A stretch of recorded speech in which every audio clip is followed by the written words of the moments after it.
Hello. Uh, as I previously did in my last presentation was Alzheimer's, and a quick recap of that is it's a mental deteriorate. Well, it's a slow, progressive mental deterioration of the brain. It affects people differently, regardless of the stages and how old they are. It is it's a pretty vicious disease. Affects you can see in most everybody that's common are mobility and movement. They're not as agile and coordinated as they once were. I mean, you always see them trip up over things. Just usually they're not very motion. They're motionless, I guess you can say. They're very standstill. They have trouble getting up, going to the bathroom, just standing up. You get also with going to the bathroom, you got incontinence. It's also the inability to control your bowel movements, which they have. Somebody with Alzheimer's has no say so. If it's that late into the disease, they have to have somebody watching them and taking care of them with their bowel movements. It's totally involuntary. It's not even up to them. Apraxia is what they say is your loss of pre-programmed motor functions. So your involuntary and voluntary movements of your muscles.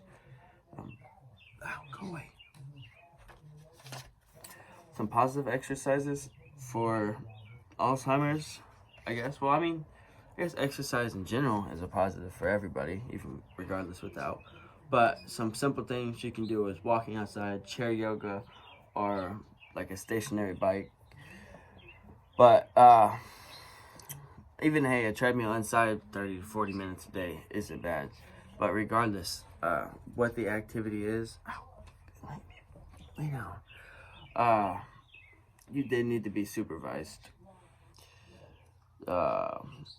Also, picking and exercising activity with somebody with Alzheimer's so that to get their mind off of it and just ease it up is pick something they enjoy. It doesn't have to be a strenuous exercise or just something to get the heart rate up. It can be something like gardening, yoga, even swimming.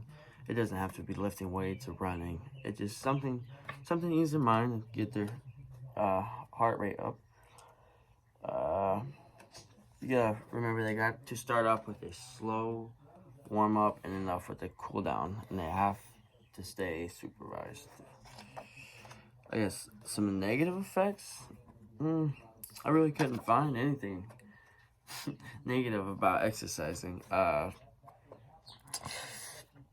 If you exercise 30 to 40 minutes, like it says daily, you're supposed to, before you even are diagnosed or even have symptoms of Alzheimer's, it even prevents up to 50%. When you're diagnosed and you get it later on down the line, it helps. It helps not your disease not spread and slow down some of the symptoms.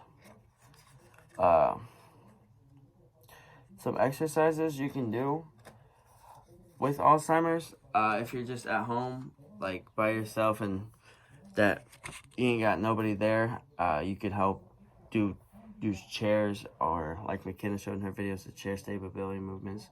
There isn't much descriptions of exercises I can show you too much. But that's